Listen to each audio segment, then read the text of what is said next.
O vídeo já vai começar, mas antes, não se esqueça de curtir, comentar, compartilhar, se inscrever e ativar o sininho. A IPF agradece.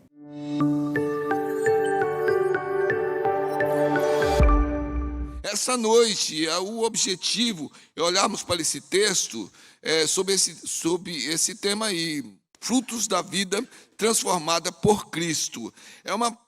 Eu disse fica longo porque eu vou fazer, você vai ver que é uma apresentação para você entender o contexto de quem escreveu isso. É muito importante na mensagem isso. E depois a gente chega no miolo da mensagem. 1 Pedro capítulo 1, versículo 22 e 23. Tendo purificado a vossa alma pela vossa obediência à verdade, tendo em vista o amor fraternal não fingido, amai-vos de coração uns aos outros ardentemente, pois fostes regenerados não de semente corruptível, mas de incorruptível, mediante a palavra de Deus, a qual vive e é permanente.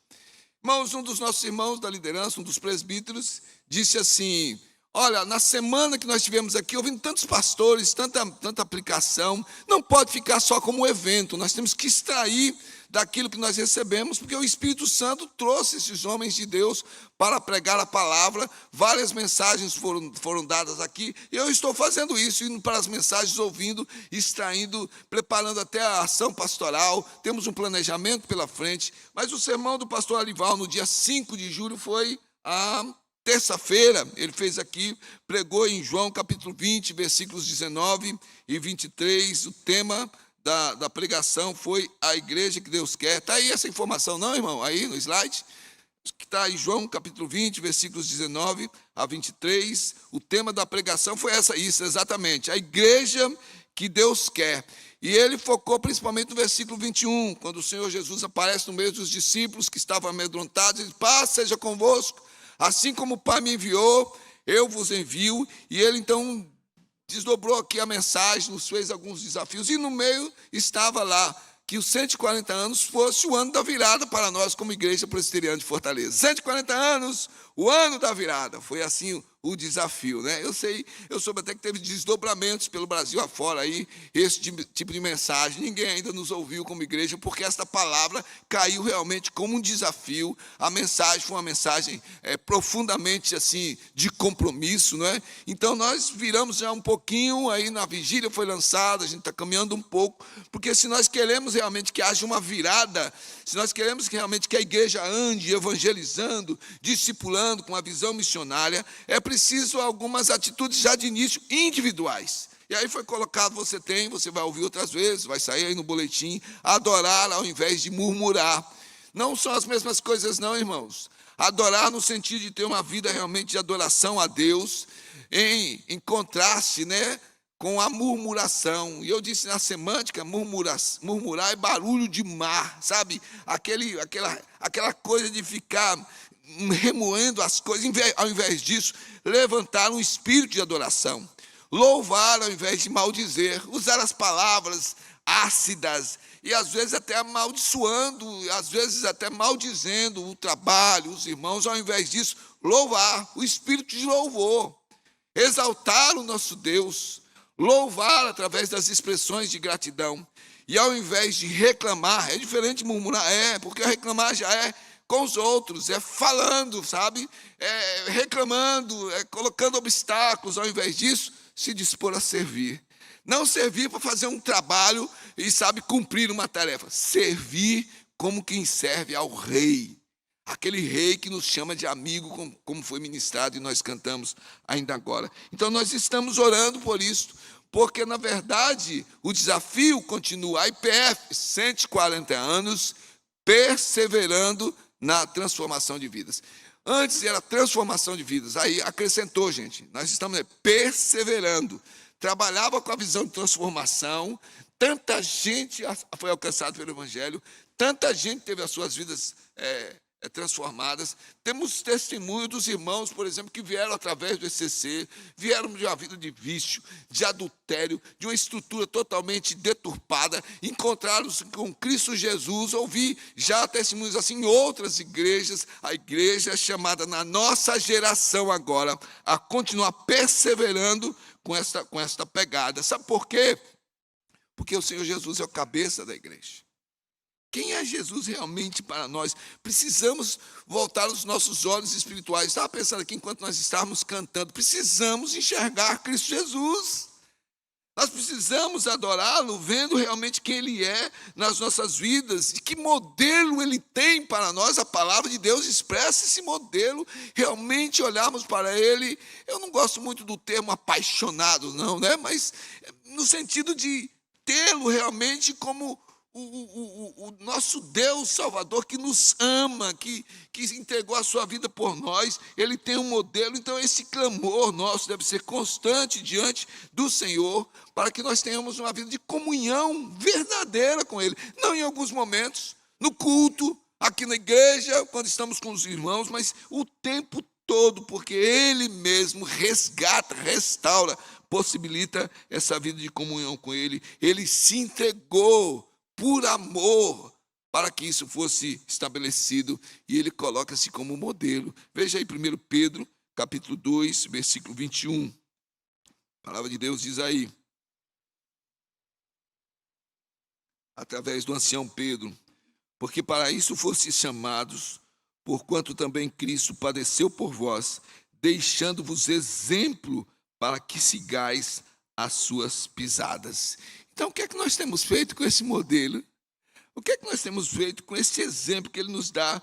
Porque a palavra de Deus ministra sempre aos nossos corações sobre a vida de amor e comunhão, de perdão e de restauração, como sinais testemunháveis na nossa vida. O mundo tem que ver isso na nossa vida. O convertido, ele é chamado para viver uma vida que mostra para o mundo Jesus Cristo. Ele está à direita do Deus Pai Todo-Poderoso, é o que a palavra de Deus nos diz. Ele não está visivelmente aqui, ele só volta a ficar visível, a estar aqui neste mundo, cumprindo as profecias, e na sua segunda vinda. E aí então, todas as coisas serão fim naquilo que nós conhecemos hoje, porque começará novos céus e nova terra. Até lá, o mundo vai ver Cristo através de nós. Nas nossas interações, quem vive conosco, quem interage conosco, quem trabalha conosco, quem estuda conosco, quem mora conosco. Estamos trabalhando aí em alguns conflitos e alguns dados. O maior número de divórcio que ocorreu nesse período, aliás, o grande número de divórcio que ocorreu nesse período da pandemia chocou. Nesse período da pandemia houve suicídio. Nesse período da pandemia houve vícios, desenvolvimento de vícios. Nesse período da pandemia, houve ruptura de relacionamento entre pais e filhos. Sabe, uma coisa assim, debaixo do ambiente da casa, não podia sair. Então, houve assim uma dificuldade muito grande. E o que se imagina? Os lares evangélicos não podem ter passado por isso, não é? O pai crente, a mãe crente, os filhos crentes. Mas aconteceu. Porque houve, na verdade, uma falha em viver um evangelho real, genuíno. Então nós olhamos para alguém que pode nos dar essa lição. Por isso que eu disse que é o pano de fundo. Porque nós temos aí a figura de Pedro. Ele era de uma família de pescadores. Seu pai, Jonas, o seu irmão, André. Jesus os chama para seguir. Eles pertenciam à companhia de pescadores, tinham sócios. Mas o texto mais claro que registra esse chamado está em Mateus, no capítulo 4, versículos 18 a 20. E Jesus, andando ao longo do mar da Galileia, viu dois irmãos, Simão, chamado Pedro, e seu irmão André, os quais lançavam a rede ao mar, porque eram pescadores. Disse-lhes: vinde após mim, e eu vos farei pescadores de homens. Eles, pois, deixando imediatamente as redes, o seguiram.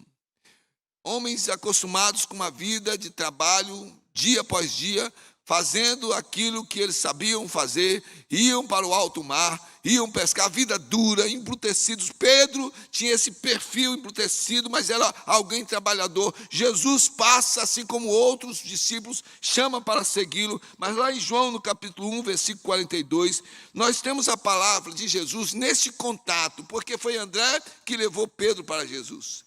E lá em João 1,42, nós temos lá, e o levou, esse levou, o irmão dele levou a Jesus. E então o texto diz: Jesus, fixando nele o olhar, disse: tu és Simão, filho de Jonas, tu serás chamado Cefas, que quer dizer Pedro.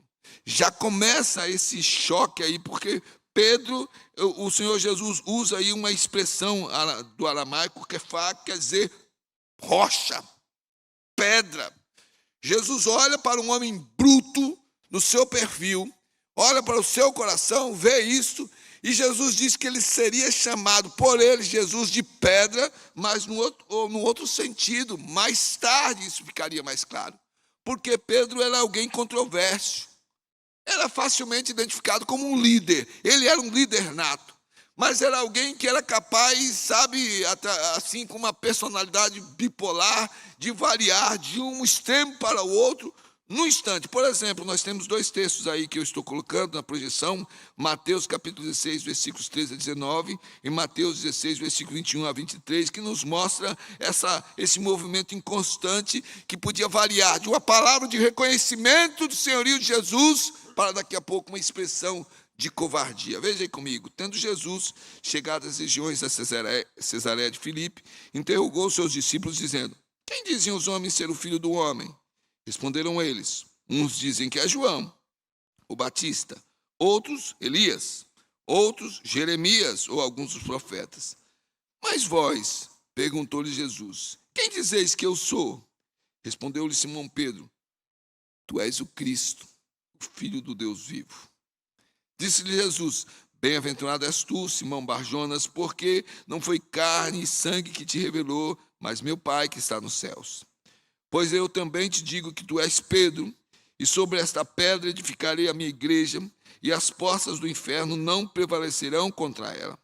Dar-te-ei as chaves do reino dos céus, o que ligares, pois, na terra será ligado nos céus, e o que desligares na terra será desligado nos céus. Esse é um texto que até hoje provoca muita discussão, porque alguns interpretam que Jesus está dizendo que Pedro seria a base da sua igreja, a pedra angular. E, na verdade, quando você vai aí para o texto em que Jesus está usando, na língua original, Jesus faz aí uma jogada de palavras, porque Pedro acabara de afirmar o senhorio de Cristo Jesus, a pedra angular da igreja, e ele diz: olha, sobre esta pedra eu vou edificar a minha igreja. Mas você é Pedro, lembra? Você é Cefas, você terá as chaves desta igreja. Por isso, alguns identificam como sendo o primeiro Papa. Não há nenhuma segurança para isso, no que diz respeito à palavra de Deus. Mas essa liderança está sendo trabalhada por Jesus. Mas esse Pedro, que acaba de fazer essa pronuncia de uma forma tão convicta a respeito de Jesus, e Jesus, então, dá essa palavra de afirmação para ele, varia na sua posição a partir do versículo 21. Porque nesse intervalo, Jesus começa a falar sobre o seu ministério sacrificial. Jesus começa a falar o que ele passaria para cumprindo as profecias. Então a palavra registra da seguinte forma, através aí da pena de Mateus. Desde então, começou Jesus Cristo a mostrar aos seus discípulos que era necessário que ele fosse a Jerusalém, que padecesse muitas coisas dos anciãos, dos principais sacerdotes e dos escribas, que fosse morto e que ao 3º dia ressuscitasse. E Pedro, tomando-o à parte, começou a repreendê-lo, dizendo: tenha Deus compaixão de ti, Senhor, isso de modo nenhum te acontecerá.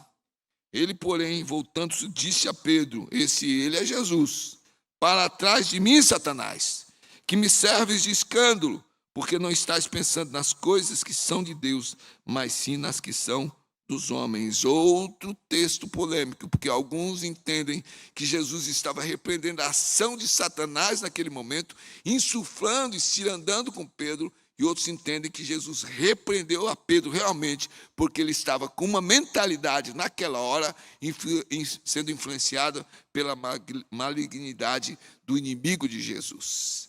Esse era Pedro. Quem estuda aí os temperamentos, e há gente que estuda, né, através dos perfis dos discípulos, avaliando as narrativas bíblicas, classifica Pedro como um emotivo, sanguíneo e uma pessoa cheia de autoconfiança. E nós vemos isso enquanto nós vamos lendo. Mas esse Pedro, o rompante Pedro, esse Pedro que estava à frente, esse Pedro que queria as principais experiências, esse Pedro que desequilibrava nos relacionamentos entre presbíteros, ele, Tiago e João, porque suscitava a discussão quem é mais importante, quem vai se destacar. Esse mesmo Pedro, então, fica conhecido mais tarde como discípulo que negou a Cristo Jesus, num momento pré-crucial, antes da cruz, no momento em que ele disse antes: não, Senhor, eu vou ser o defensor, morro com o Senhor. Ele então nega Cristo Jesus. Tão marcante que os 4 evangelhos, por favor, Irivando, projeta aí os 4 evangelhos. Não vou ler, está aí, alguns vão anotando e tirando foto do slide. Os textos de Mateus 26, 69 e 75, Marcos 14, 66 e 72, Lucas 22, 54 e 62, João 18, 17 a 27, registram o negar de Pedro. Impactante, era o líder. Era um homem forte, era aquele que estava à frente. No momento da prisão de Jesus, chegou a tirar a espada e cortar a orelha de Malco. Naquele momento ali, ele estava cheio da sua convicção de ser o defensor de Jesus, mas imediatamente fugiu. E no momento das torturas de Jesus, negou ao nosso Salvador. Então esse Jesus quando Jesus chamou Pedro de Cefas, ele olhou para Pedro e ele viu em Pedro o propósito do seu Pai, porque Pedro seria levado pelo caminho do perdão, para que ele fosse transformado em um apóstolo que pregasse esse evangelho do amor, do perdão, para que juntamente com os demais apóstolos, principalmente Tiago e João, na liderança da igreja que haveria de surgir, outros pudessem ser conduzidos como convertidos a Cristo por um caminho de transformação. É esse Pedro que escreveu o texto no qual nós vamos meditar agora aqui. Pedro negou a Jesus, Jesus morreu, foi enterrado, depois Jesus ressuscitou, e quando Jesus encontra-se com Pedro, Jesus então sacramenta o seu perdão. Ao invés de discutir com Pedro, ao invés de colocar Pedro no paredão, Jesus já sabia o que ele seria transformado pela ação do Espírito Santo. Então, João, no capítulo 21, versículos 15 a 17, registra esse momento. Depois de terem comido, perguntou Jesus a Simão Pedro: Simão, filho de Jonas, amas-me mais do que estes? Respondeu-lhe: sim, Senhor, tu sabes que te amo. Disse-lhe: apacenta os meus cordeirinhos. Tornou a perguntar-lhe: Simão, filho de Jonas, amas-me? Respondeu-lhe: sim, Senhor, tu sabes que te amo. Disse-lhe: pastoreia as minhas ovelhas. Perguntou-lhe terceira vez: Simão, filho de Jonas, amas-me? Entristeceu-se Pedro por ter lhe perguntado pela terceira vez: amas-me? E respondeu-lhe: Senhor, tu sabes todas as coisas, tu sabes que te amo. Disse-lhe Jesus: apacenta as minhas ovelhas. O que Jesus faz nesse momento? É dizer: Pedro, você está passando pelo caminho do arrependimento que vai produzir frutos agora dignos desse arrependimento. Alguns veem uma relação entre os evangelhos que dizem que Pedro negou 3 vezes com essas 3 perguntas de Jesus, como se Jesus assentasse na mente de Pedro uma verdade estarrecedora para ele. Ele mesmo não conseguiria nada dele próprio. Era esse tipo de gente que Jesus queria conduzindo a sua igreja. Alguém que tivesse morrido para si mesmo para nascer e ser conduzido como um instrumento de bênçãos nas mãos do Senhor. Pedro arrependeu-se. Depois de ter negado, e os 3 evangelhos sinóticos, novamente o irmão projeta aí, registram esse momento do arrependimento: Mateus 26, 34 e 75, Marcos 14, 30 e 72, Lucas 22, 34 e 62. Mas o texto de Lucas é o médico, ele presta atenção em detalhes, ele registrou então aquilo que foi descrito a ele pelos apóstolos, quem sabe até mesmo pelo próprio Pedro. Ele registrou nos versículos 61 a 62 da seguinte forma: virando-se o Senhor, olhou para Pedro, e Pedro lembrou-se da palavra do Senhor, como lhe havia dito: hoje, antes que o galo cante 3 vezes, me negarás. E havendo saído, chorou amargamente. O olhar de Cristo Jesus. Não houve palavra. Nesse momento, nesse contexto, ainda ecoando as palavras de Pedro, de ter negado Cristo Jesus, para gente até simples. O Senhor Jesus, já marcado pela tortura, olha para Pedro, e quando o olhar de Jesus descansa no olhar de Pedro, o arrependimento o leva ao pranto, ele sai e chora amargamente. Gente, é esse Pedro que escreveu as 2 cartas, na qual o texto que nós estamos meditando aí. Quando ele escreveu, estava possivelmente na Babilônia, entre os anos 62 e 64 depois de Cristo.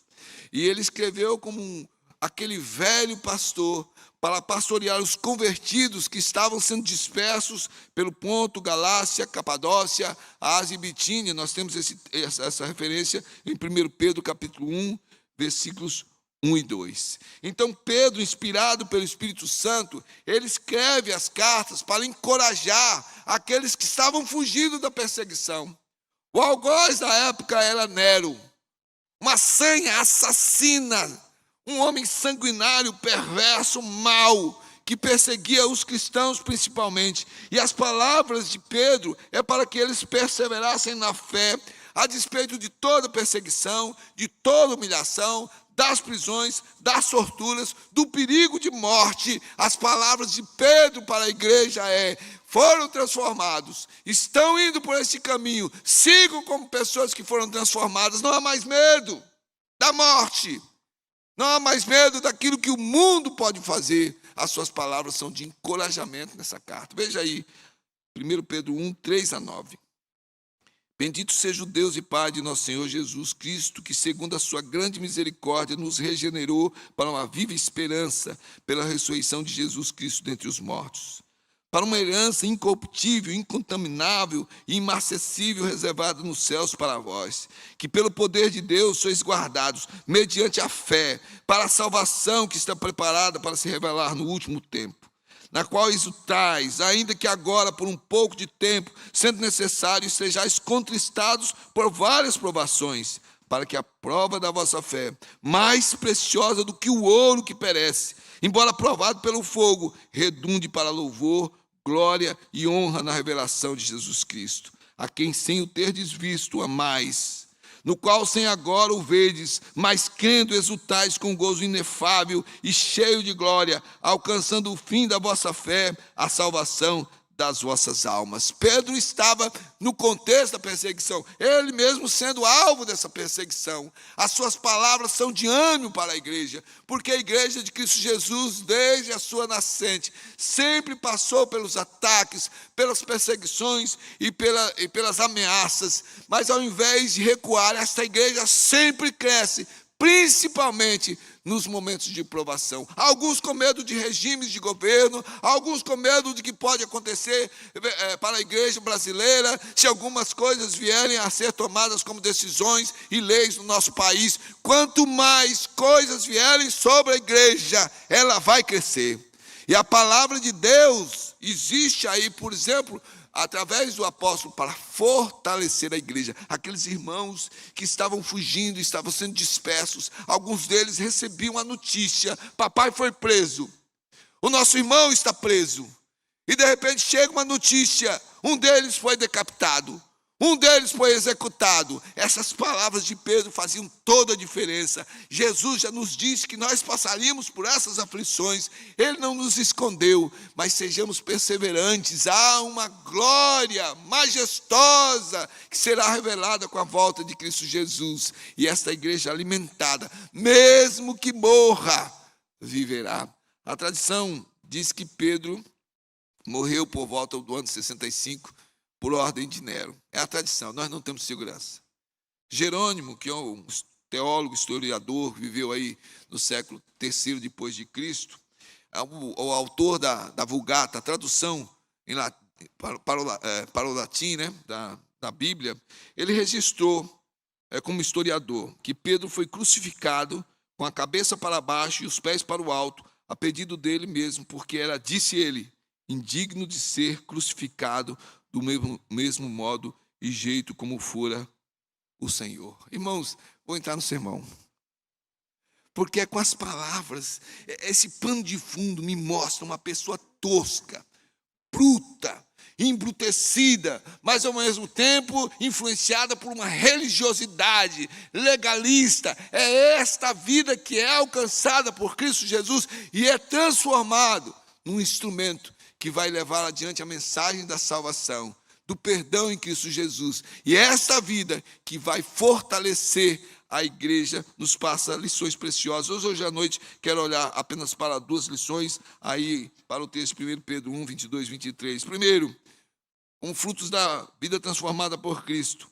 a obediência é restaurada. Veja aí o versículo 22. Ele diz: tendo purificado a vossa alma pela vossa obediência à verdade, porque o que Pedro está dizendo aqui, a natureza humana caiu por causa do pecado, a alma do ser humano, a psique, a vida foi alcançada na queda de Adão e Eva e passou a obedecer ao inimigo de Deus, ao mundanismo, à carnalidade. Passou a fazer a vontade daquele que contraria a vontade de Deus. E ele diz: essa purificação, esta alma, ela é purificada, ela é transformada por causa da obediência à verdade. O Espírito Santo trabalhou na mente e no coração de Pedro, este homem que foi chamado por Jesus. Ele está dando aqui o testemunho a respeito da sua própria vida, porque ele experimentou agora. Não mais ele, não mais as suas decisões. Os apóstolos passaram por isso também. Ele está dizendo aqui, a purificação da alma, a nossa obediência é levada ao âmbito da verdade. E o modelo está em Cristo Jesus.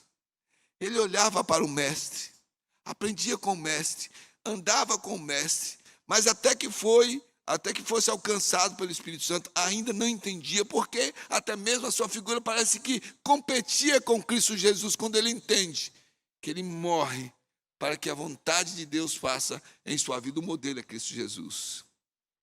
O apóstolo Paulo escreve em Filipenses 2, 5-8: tende em vós aquele sentimento que houve também em Cristo Jesus, o qual, subsistindo em forma de Deus, não considerou ser igual a Deus, coisa que se devia aferrar, mas esvaziou-se a si mesmo, tomando a forma de servo, tornando-se semelhante aos homens, e achado na forma de homem, humilhou-se a si mesmo, tornando-se obediente até a morte, e morte de cruz. Pedro está nos dizendo que um dos frutos da vida transformada por Cristo Jesus é esta vontade de obediência, totalmente voltada para fazer aquilo que é a vontade de Deus. Uma grande guerra se estabelece, porque a natureza, o coração se levanta para obstruir a vontade de Deus. Por isso que a palavra de Deus às vezes incomoda, porque movida pelo Espírito Santo, vai mostrar no nosso coração, na nossa vida, coisas que não agradam a Deus, que precisam passar pelo caminho da transformação, precisam passar por atitudes, não por uma questão de legalismo, mas por espontaneidade, fazer algo em obediência. O que é que está na palavra? Eu vou obedecer aquilo que está na palavra. É isso que Pedro está dizendo aqui. Dá uma olhadinha aí no mesmo capítulo, versículos 14-16. Ele escreve aí: como filhos obedientes, não vos conformeis às concupiscências que antes tinhas na vossa ignorância, mas começando aquele que vos chamou, sede vós também santos em todo o vosso procedimento, porquanto está escrito: sereis santos, porque eu sou santo. O que Pedro está dizendo é: vocês já obedeceram a outro Senhor, vocês andaram nisso, agora há um outro senhorio. Vivam em obediência a esse Senhor, porque Ele é santo, e Ele reproduz. A santidade de Deus é quem reproduz a santificação nas nossas vidas. Sabe por quê? Lucas capítulo 19, versículo 10, mostra o objetivo de que Jesus, o Filho do Homem, veio buscar e salvar o que se havia perdido. A natureza humana andou pelo caminho da desobediência. Jesus vem e resgata, através da sua própria obediência. Ele é Deus, mas se esvazia, não deixa de ser Deus, mas é obediente à vontade do Pai até a morte e morte de cruz. Pedro estava finalmente esvaziado do seu ufanismo, da sua soberba, da sua autossuficiência. Ele aprendera isso nesse caminho, foi transformado E agora ele compartilha com a igreja. Ele continua dizendo no versículo 22, tendo em vista o amor fraternal não fingido, amai-vos de coração uns aos outros ardentemente. Que palavra para uma igreja que está sendo dispersa. A perseguição estava separando famílias.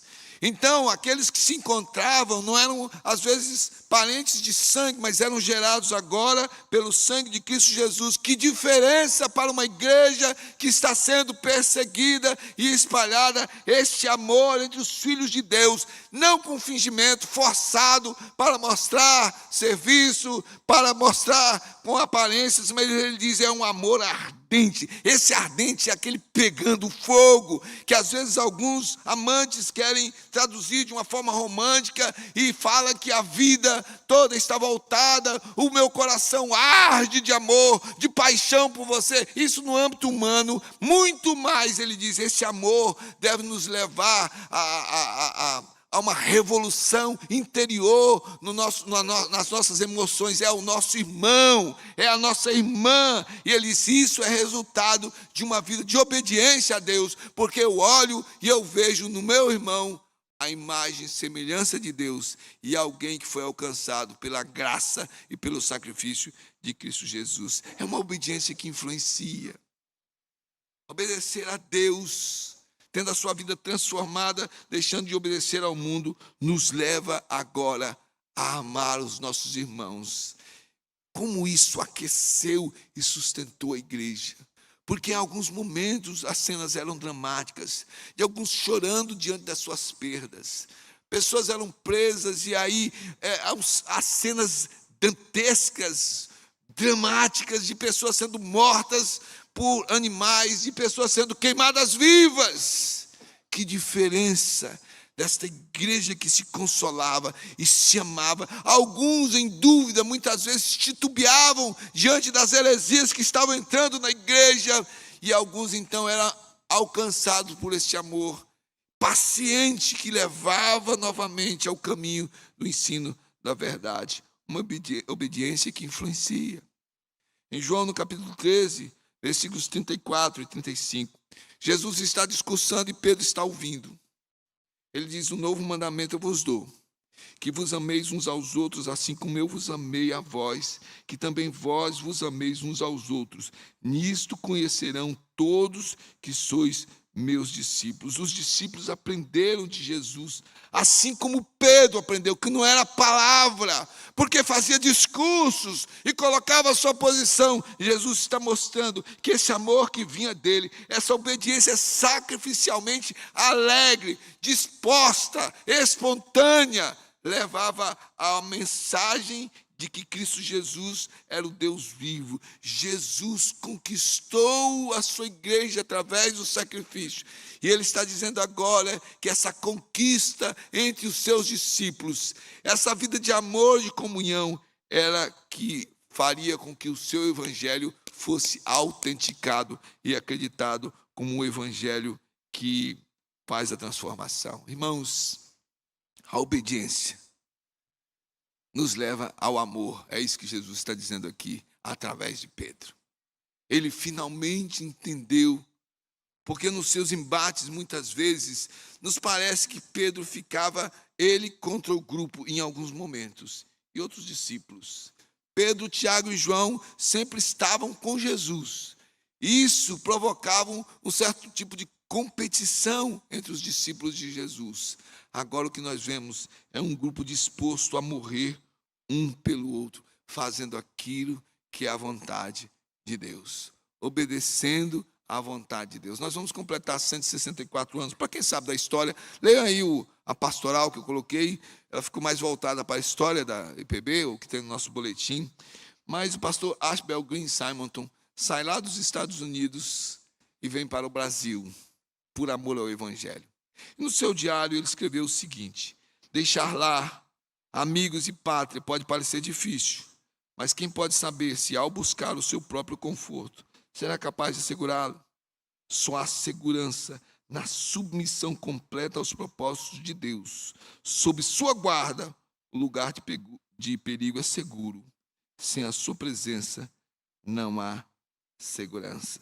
Um dos frutos da vida transformada é a obediência restaurada.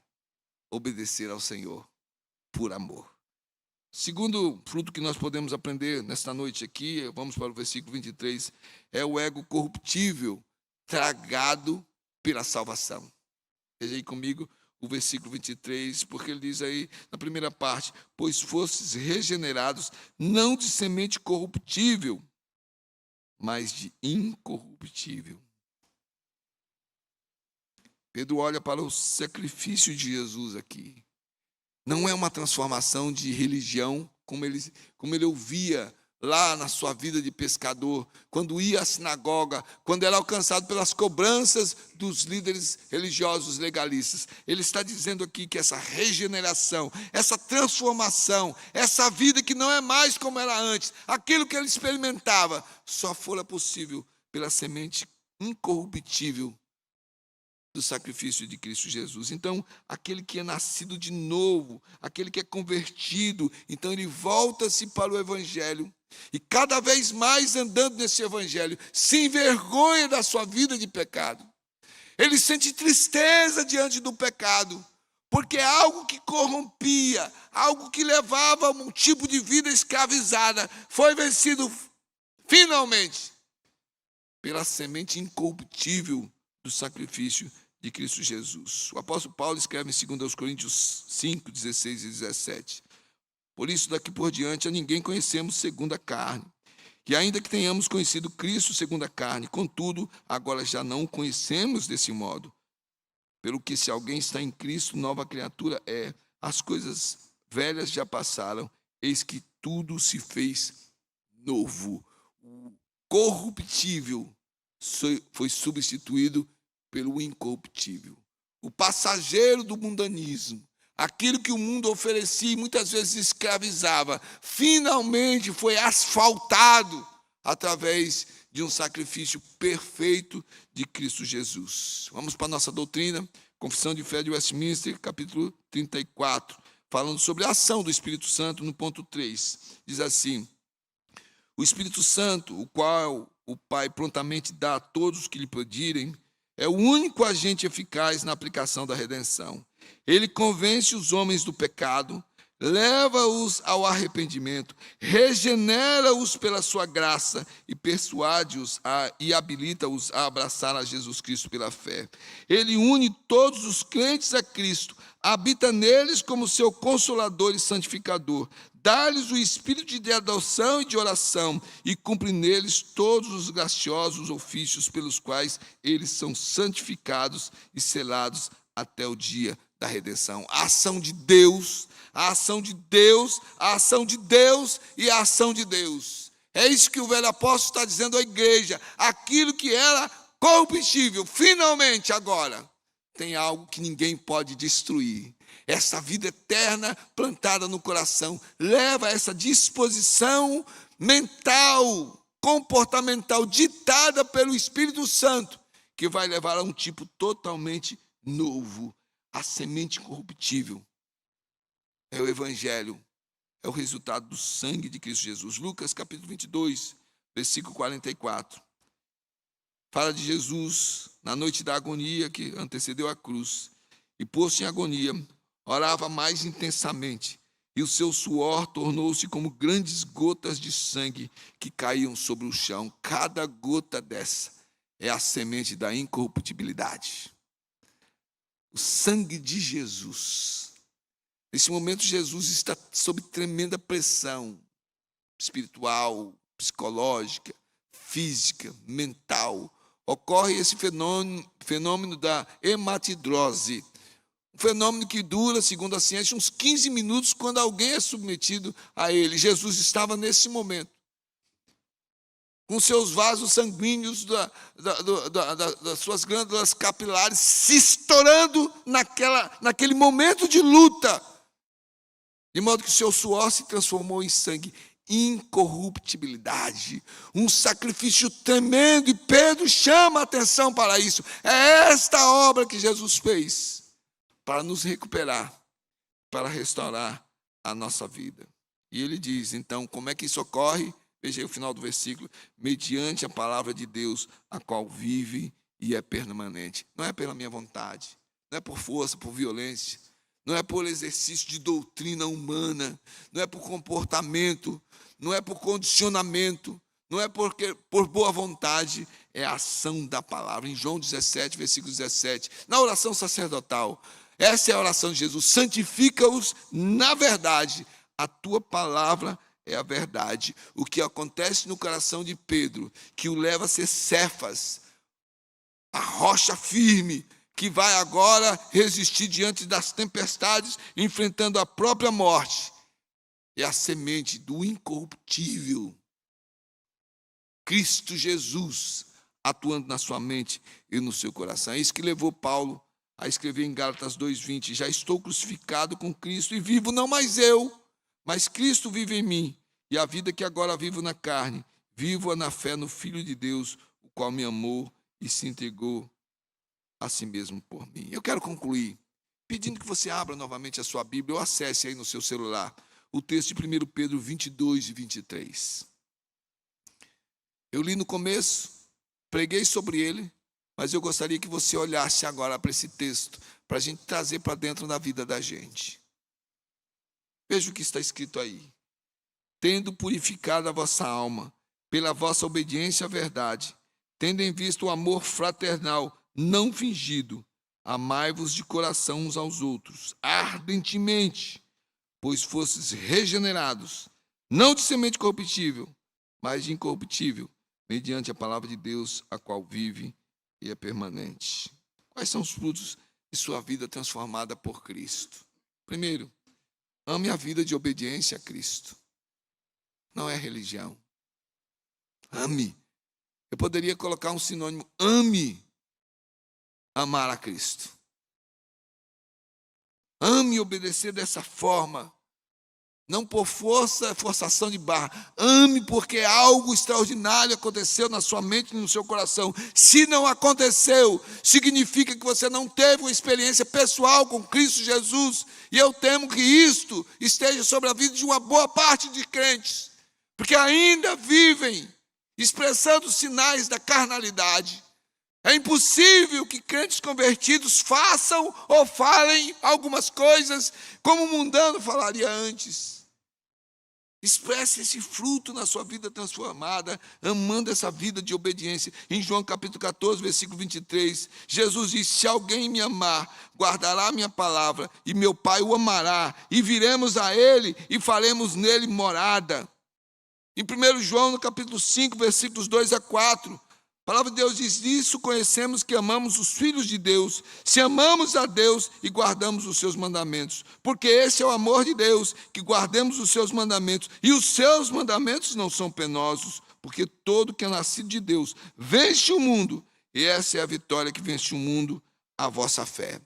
Ame realmente olhar para Cristo Jesus e obedecê-lo de todo o seu coração. E aí então o apóstolo Pedro diz: neste amor por ele, quanto mais você amar a Cristo Jesus, quanto mais você obedecer a Cristo Jesus, mais você vai amar o seu irmão, mais vai ter a visão de compaixão, de misericórdia, a sensibilidade de olhar para as fraquezas, olhar para os pecados, não de uma forma conivente, mas ser usado como um instrumento de bênçãos para trazer de volta aquele que está caído, quem sabe, enfraquecido, ou então para alcançar aquele que está sofrendo e precisa de consolação. Este é o resultado de alguém que ama a palavra de Deus e obedece os seus mandamentos. Pedro sai da conversa, Pedro sai do discurso e passa a viver isso de tal forma que é levado à morte por esse amor a Deus e por esse amor aos irmãos. Em segundo lugar, como frutos da sua vida transformada por Cristo,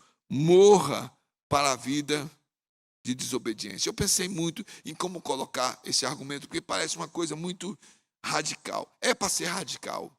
Ou a gente morre para a desobediência, ou nós vamos continuar, muitas vezes, com problemas de relacionamento dentro da igreja, porque Deus manda na sua palavra amar, perdoar, trabalhar no ministério da reconciliação, e a gente levanta uma barreira cheia de argumentos, porque nós resistimos pela desobediência.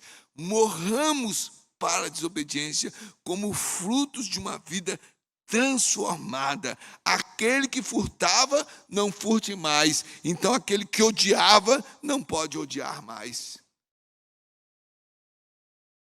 Morra para a sua vida de desobediência. Olhe para o que a palavra de Deus ordena você fazer e faça. Eu preciso olhar para o que a palavra de Deus me ordena fazer e devo obedecer. Jesus Cristo será visto assim, através da nossa vida. Efésios capítulo 4, versículos 20 a 29. Tem algum louvor, não? Querem surpresa, não? Estou caminhando para a conclusão. Se alguém lembrar de algum canto que pode ser colocado aqui, eu não pensei. Transformação de vida, vida nova. Mas vós não aprendestes assim a Cristo. Se é que o ouvistes e nele fossem instruídos conforme a verdade em Jesus, a despojar-vos quanto ao procedimento anterior do velho homem, que se corrompe pelas concupiscências do engano, a vos renovar no espírito da vossa mente, e a vos revestir do novo homem, que segundo Deus foi criado em verdadeira justiça e santidade. Pelo que deixai a mentira e falai a verdade cada um com o seu próximo, pois somos membros uns dos outros. Irai-vos e não pequeis, não se ponha o sol sobre a vossa ira, nem deis lugar ao diabo. Aquele que furtava, não furte mais, antes trabalhe, fazendo com as mãos o que é bom, para que tenha o que repartir com o que tem necessidade. Não saia da vossa boca nenhuma palavra torpe, mas só que seja boa para a necessária edificação, a fim de que ministre graça aos que a ouvem. Quanto mais morremos para a vida, aliás, é o engano nosso. Nós não vamos vencer o pecado. Quanto mais nos fortalecemos na vida de santificação, mais morremos para a vida de pecado.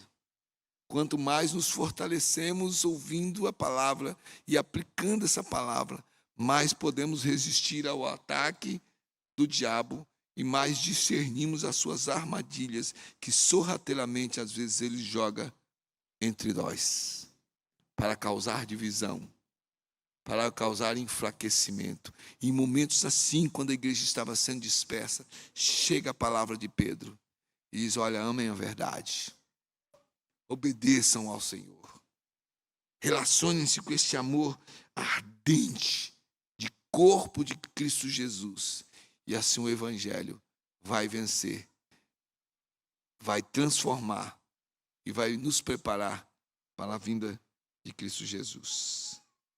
Para mais informações e novidades, siga as nossas redes sociais e fique por dentro de tudo.